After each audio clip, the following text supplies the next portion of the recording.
Is POW MIA Remembrance Day. The purpose of today's ceremony is our POWs and MIAs are never forgotten. This is the central idea behind this recognition ceremony. We recognize the sacrifice of our missing and the pain of their families and applaud our nation's efforts to bring closure to those at home. We recognize the bitter pain and deprivations endured by our POWs. Every POW is more than worthy of our nation's respect. At present, more than 81,900 Americans remain missing from World War II, the Korean War, the Vietnam War, Cold War, and the Gulf Wars.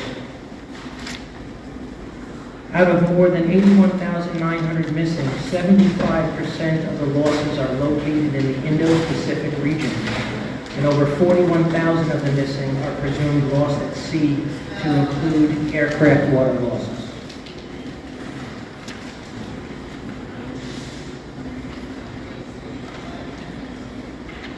Color guards, present colors. Present arms.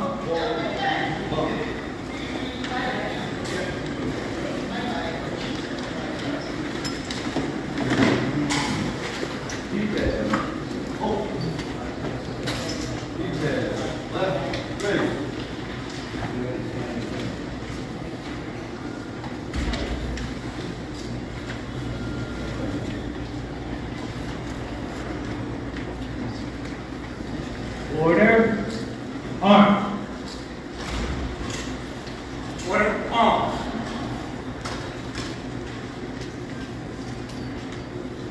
Now join us for the Pledge of Allegiance by Sheldon Dillon. Present arms. Colors.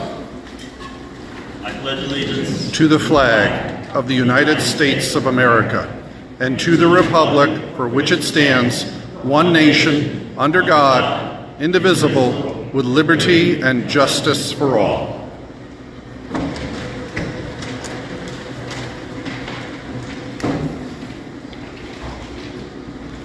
And now Christopher McFadden, the national anthem.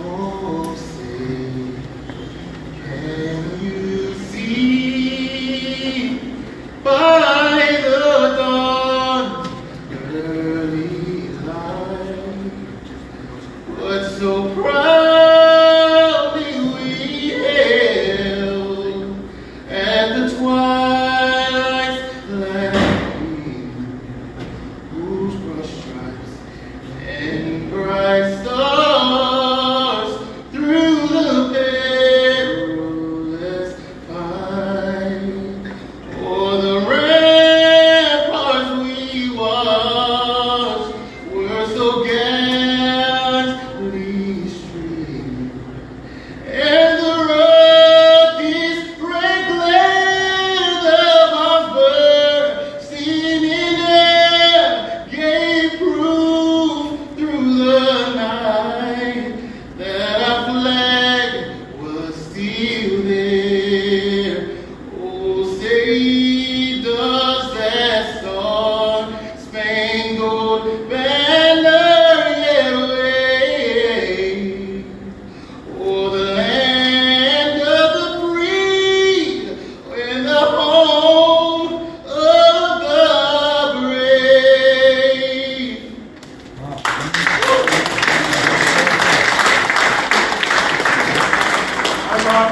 Order, arms. I don't know what he's doing during the Super Bowl, but he's got a spot with me. Thank you, Chris. Please welcome Pastor Darrell Andy with the invocation.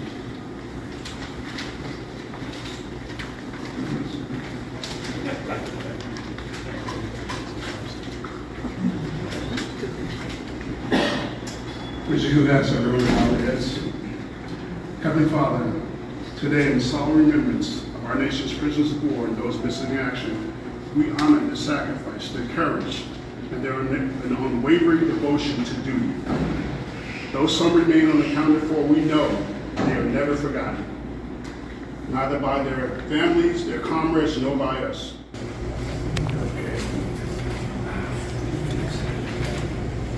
I'd like to welcome Sheldon Dillon to the podium to honor all in attendance World War II veterans and those that couldn't make it to the service.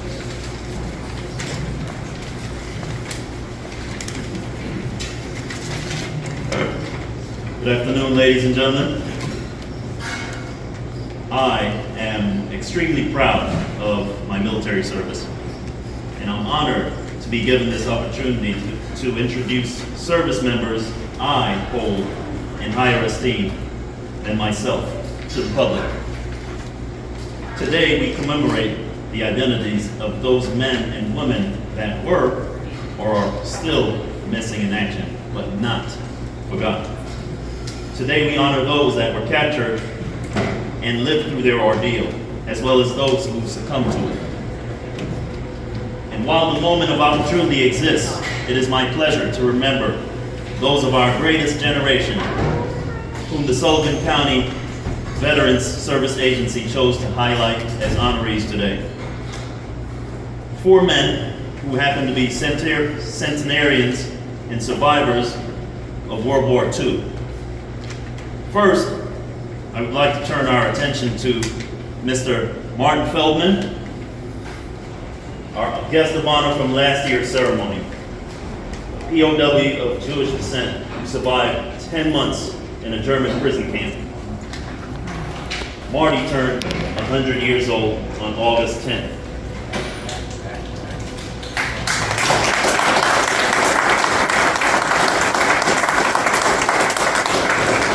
Secondly, we posthumously honor Harold Gold, a homegrown local World War II veteran born in his parents' apartment on Main Street in South Fallsburg. Harold, never one to shy away from service to his fellow man, also served in the Fallsburg Fire Department for a whopping 82 years before his passing in March of this year, at the age of 101. Please pause for a moment of silence in honor of Harold Gold.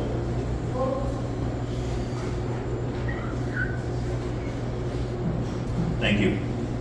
Thirdly, I would like to acknowledge and honor a well-known World War II and Korean War veteran, Eugene Weinstein,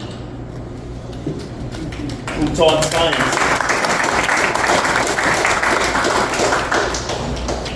science at Monticello High School for many years, perhaps to some members of our audience who know who he is. Here with Eugene is his wife of 71 years, Lenore.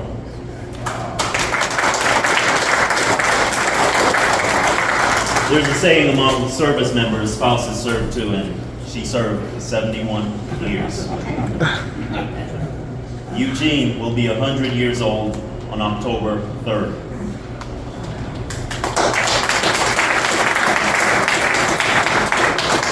Last, and certainly not least, is World War II decorated veteran and recipient of 3 Purple Hearts for being wounded in action, Raymond Meyer.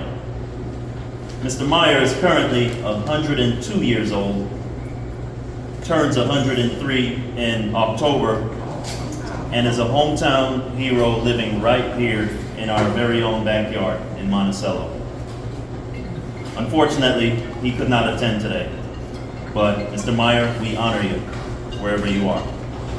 We do have his son in the audience.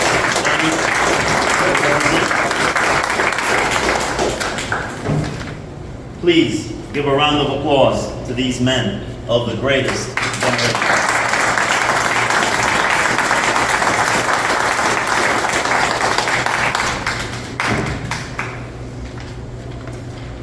We would like to present some certificates from the State Assembly Office of Paula Kay. Cody, please come up front.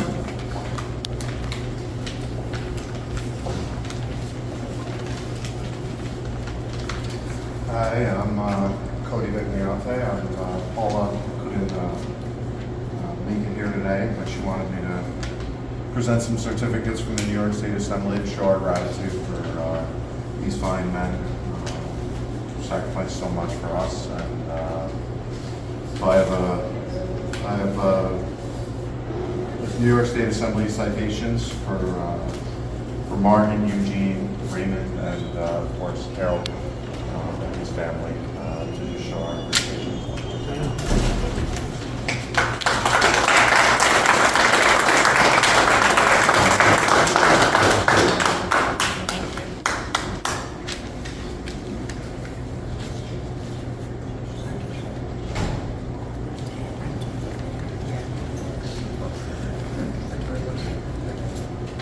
Eugene, would you please come up front? Thank you. I thought that today, in honoring the POWs and MIAs, it would be appropriate to put a face on that title by giving just a short background of one branch of the armed services. The Navy, years back, when World War II started after Pearl Harbor's attack, they decided they would arm the merchant ships that were carrying war material and troops to wherever they were needed. And the service part of the Navy that accomplished this was called the Armed Guard. Little known to the other services, the Armed Guard were apportioned or assigned to each of the merchant ships that were at the time unarmed. We had to cross the North Atlantic, and at that time it took us, the convoy, about 10 days to cross the Atlantic. During that 10 days, we were subject to attack, beginning right here on the east coast of the United States.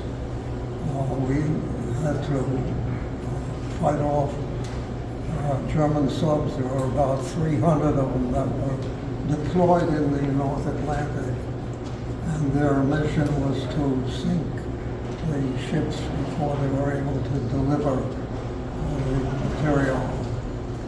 We were subject not only to sub-attacks, but when we got within land reach, the Germans at that time controlled most of Europe, and they were at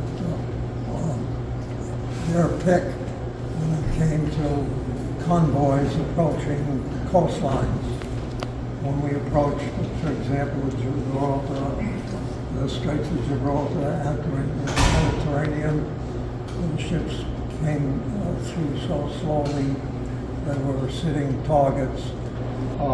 In action, 1,810 of the armed guard were killed or missing during the World War II.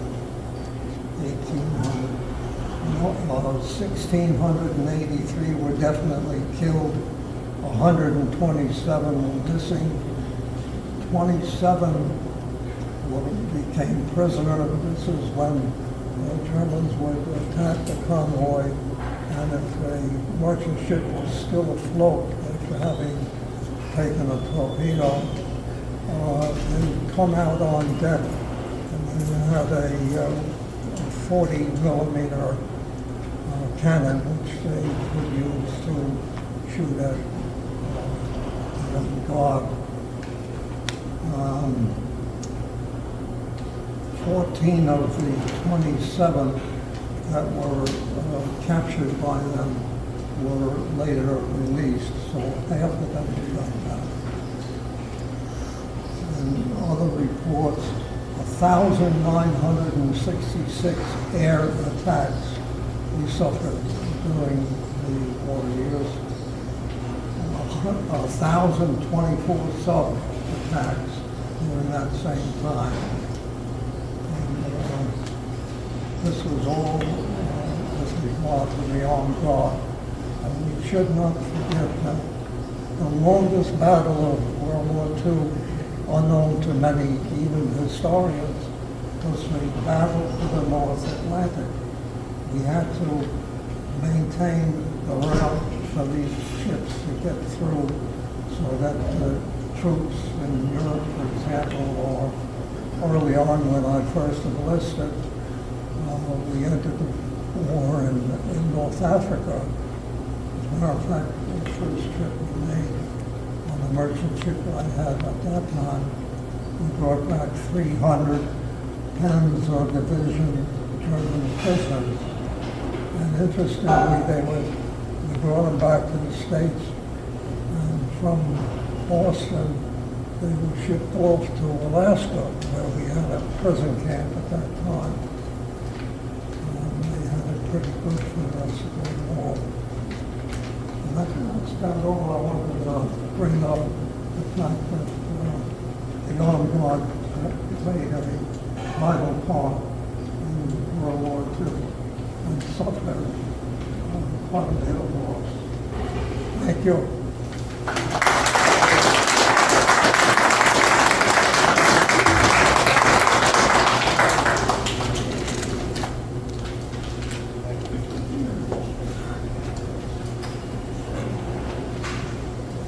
One of the better bits of news for a day like today is the Defense Department POW MIA Accounting Agency is the federal agency that is responsible for continuing to bring home American servicemen and women who are listed as MIA.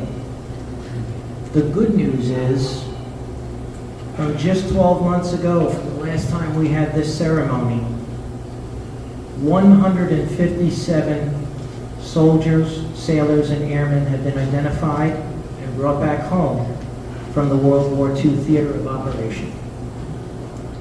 55 Korean War veterans have been identified and brought home. And 8 Vietnam in-country veterans have been identified and brought home. Most surprisingly, 6 out of the 8 were located in the country of Laos, where we were not supposed to be. I would like to read the names of the 8.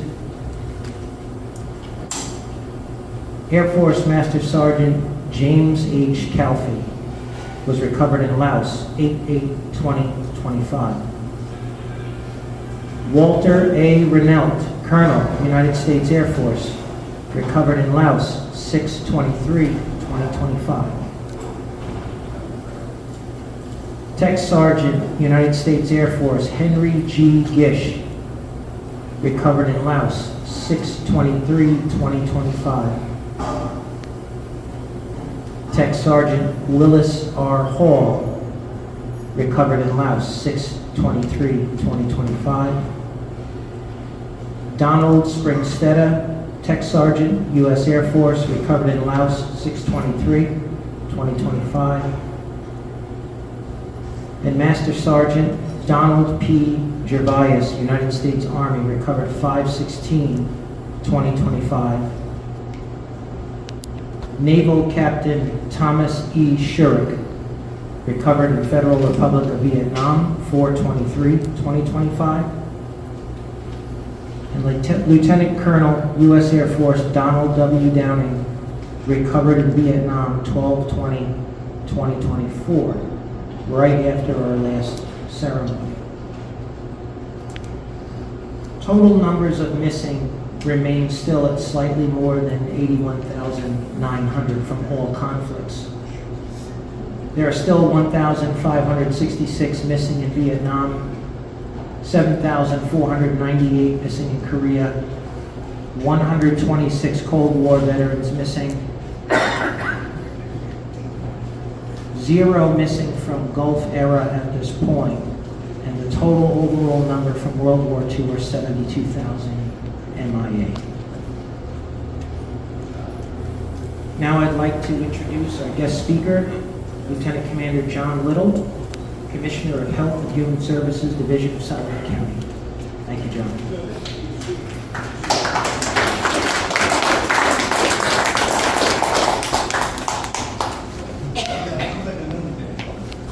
to tap me on the shoulder and wish me good luck to speak. I didn't realize how much I was needed having to follow Eugene. I am humbled to be in your presence, sir. I am a 20-year Navy veteran, Lieutenant Commander, United States Navy, retired, and the story you relayed of the Battle of the North Atlantic is just overwhelming to me. I served 20 years, 3 deployments overseas, trips to Afghanistan, and what you endured, what you lived through, is incredible. And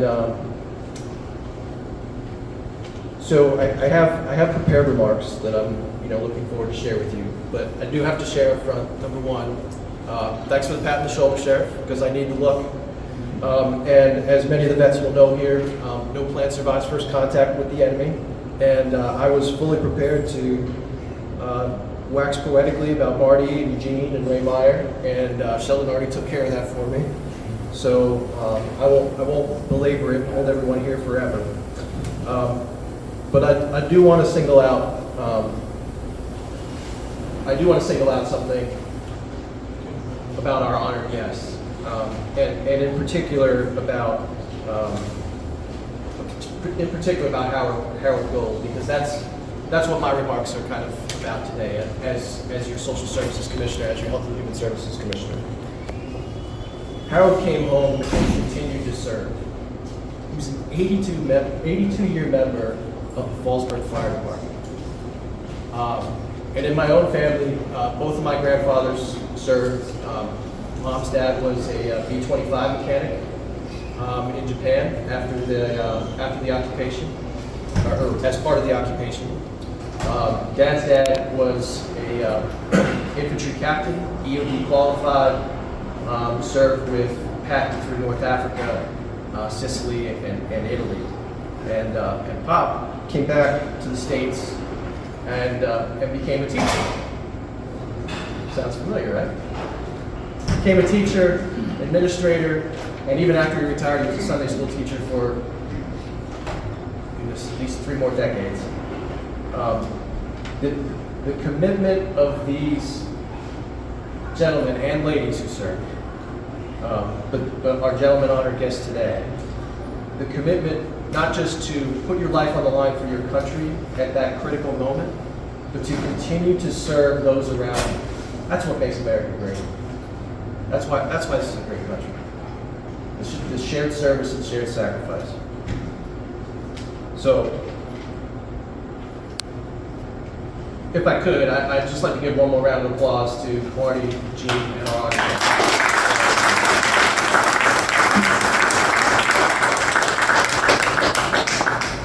So this is, as I'll relay in my remarks, you can tell that this is a very important and emotional issue for me.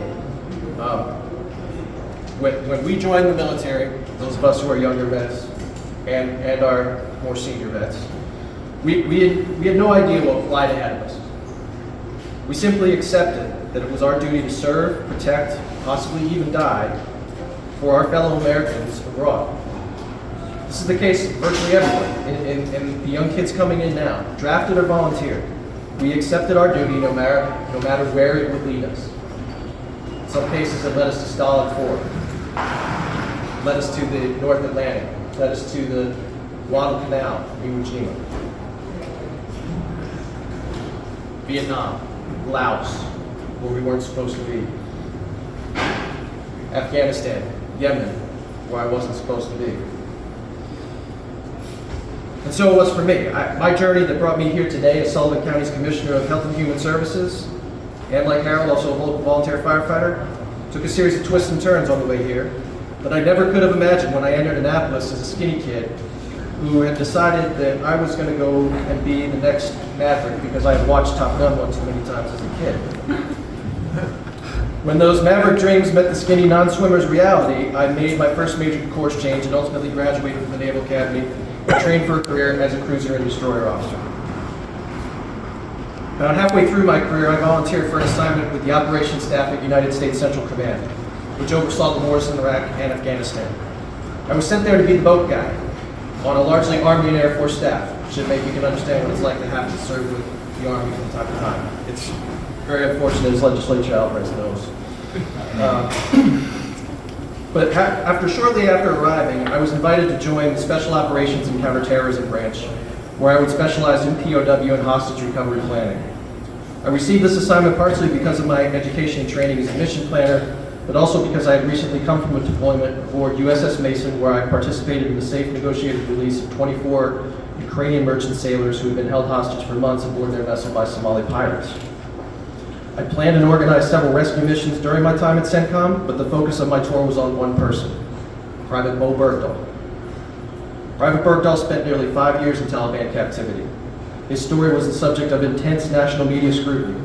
If you don't remember, he walked off his post in June 2009. Many speculated that he was a deserter, and there were soldiers who died in ambushes while searching for him. It's a terrible story all the way around. Nevertheless, I always had clear direction from my commanding generals, at that time Dave Petraeus and Jim Mattis. Private Bergdahl was an American, and we don't leave Americans behind. Over the next 2+ years of my involvement with the case to bring Bo Bergdahl home, I traveled around the world. On one end, working with commands on the ground in Afghanistan to organize hostage rescue efforts, and on the other end, sitting at a kitchen table in Haley, Idaho, Sun Valley, Idaho, alongside General Mattis as we briefed Private Bergdahl's parents on our effort to bring their son home alive. In between, I worked with staffs in the Pentagon, the State Department, the FBI, the CIA, and others to unite a whole of government effort to bring home a single soldier. I don't say that to burnish my creds. That's how much America cares for its own. Branches of the federal government were mobilized for a single private. As it turned out, Bo Bergdahl was a young man who probably never should have been able to join the Army. As many public reports have since confirmed, Bo joined the Coast Guard prior to his time with the Army. He never made it out of the Coast Guard's boot camp because of severe mental illness, but the Army, desperate at the time to meet volunteer quotas, accepted him anyway. Like many unfortunate souls in war, Bo's time in the Army started well, but went horribly awry when he lost colleagues in a combat engagement. While his true intentions may never be known, Bo walked off post trying to cope with the unimaginable grief and anger of losing friends in a firefight. Herein is what has made America a truly great nation, and what has inspired me to continue to serve in my role today as a volunteer firefighter and as Human Services Commissioner. Bo Bergdahl made an objectively poor decision deciding to leave his post one night in June 2009. It didn't matter. We don't leave anyone behind. He kept at it until Bo came home, and we kept at it until Bo came home. And he was reunited with his family. And it doesn't matter how long it takes. As Stephen mentioned in his remarks, the Defense POW MIA accounting agency that I worked with in my time at CENTCOM continues to work every single day, searching jungles and shipwrecks around the world to ensure no American is left forever on a foreign battlefield. If we as a country, and a county for that matter, are going to find a way through these turbulent times, we would do well to remember this simple truth. It doesn't matter how an American comes to be in need, we don't leave them behind. The truth is about much more than picking up someone who has fallen or is in some way struggling or failing. It is about reminding everyone that when fate takes them in a direction that they weren't expecting when they signed up, someone will be there to help get them on a brighter path.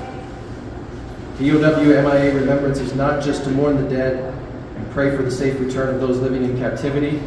It is to remind everyone that we are a country that does good and brave things for everyone from generals and admirals to the lowest privates and airmen, to the CEO and the homeless. No matter your race, color, or creed, America is greatest when it looks after everyone, from the greatest to the lowest, when no one is left behind, when no one is forgotten. And that is why we are here today. Thank you.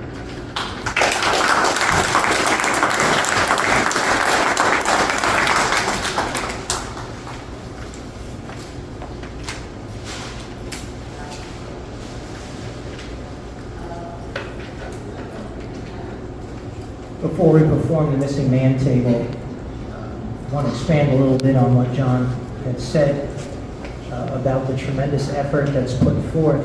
I had the privilege of watching some live feed of recovery teams yesterday while I was doing my research for the up-to-date numbers of those recovered.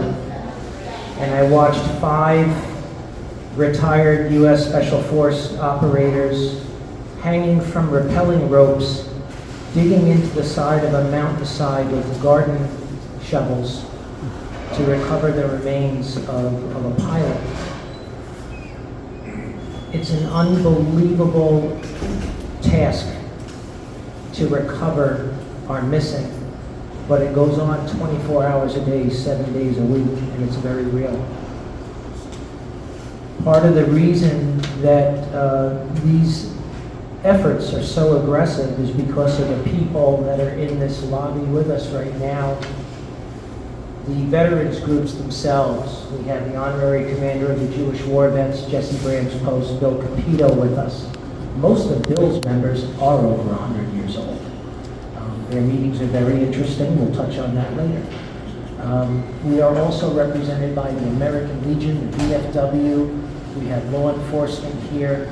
These large veteran law enforcement and civic organizations put pressure on Congress and the accounting agency to make sure that these projects do not lose steam and they have moved forward.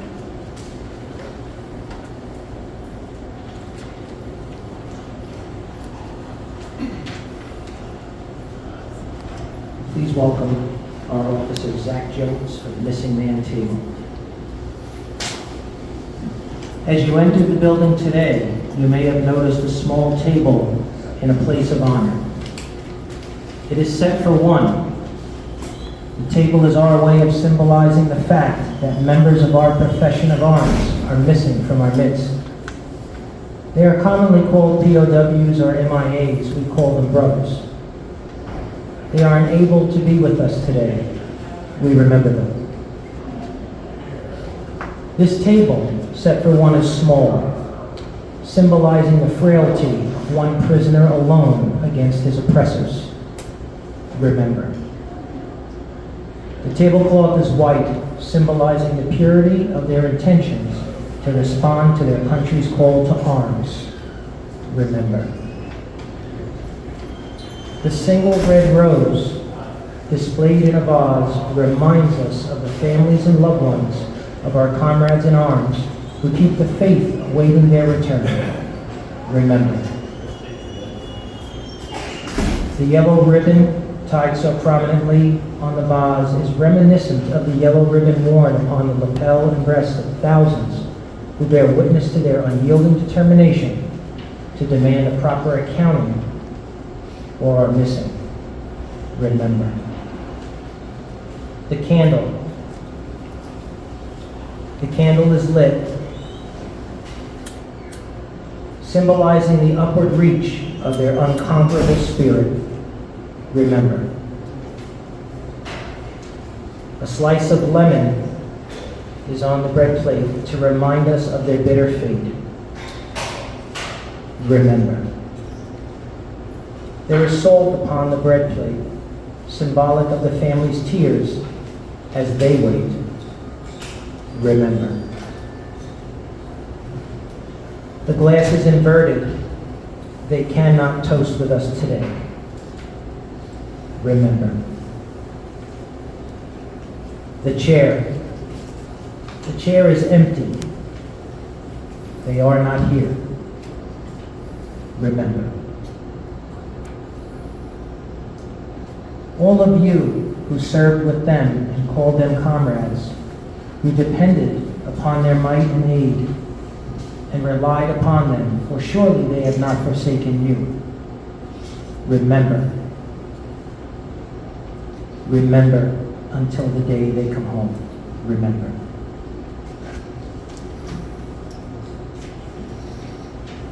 Now please join Pastor Darrell Gandy for the benediction.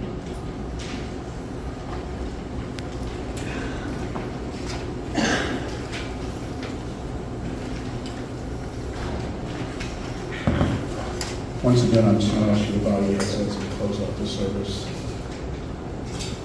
As we conclude this time of remembrance, let us go forth with hearts full of gratitude for the courage and the sacrifice of the prisoners of war and of those still missing in action.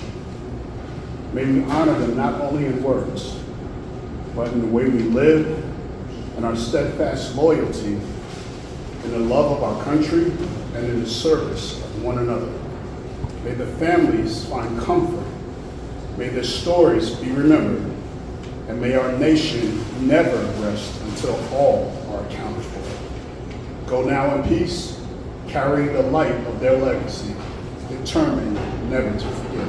As we see the candle is still burning, we can still find them. Let us go out and do the best that we can do for them, for all they've done for us. Thank you.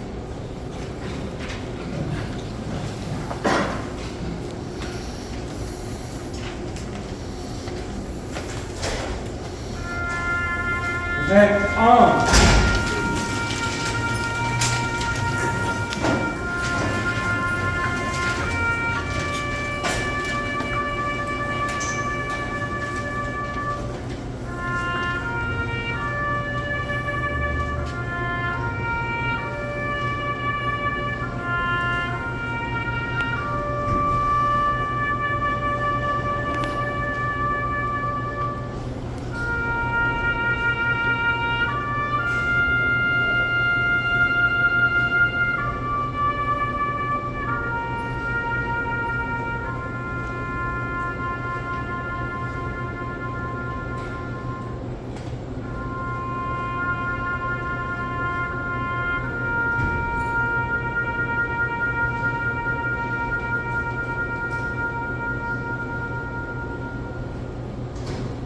Order arms.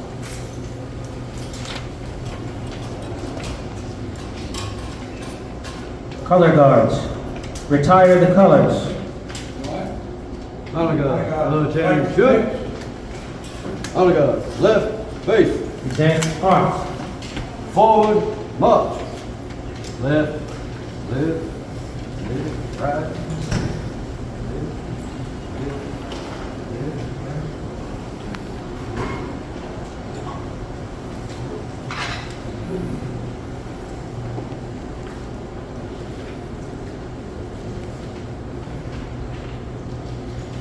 Order arms. Now welcome Chris back. God bless America.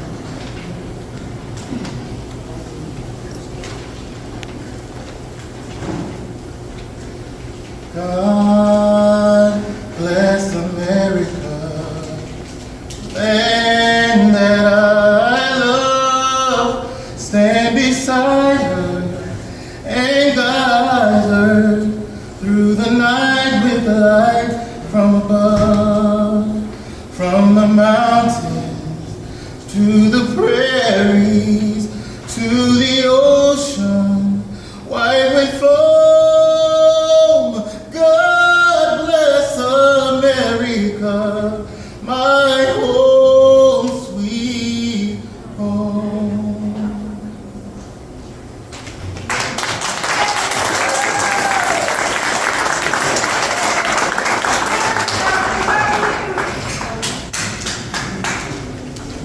Thank you all for coming. That concludes today's ceremony. Thank you and God bless.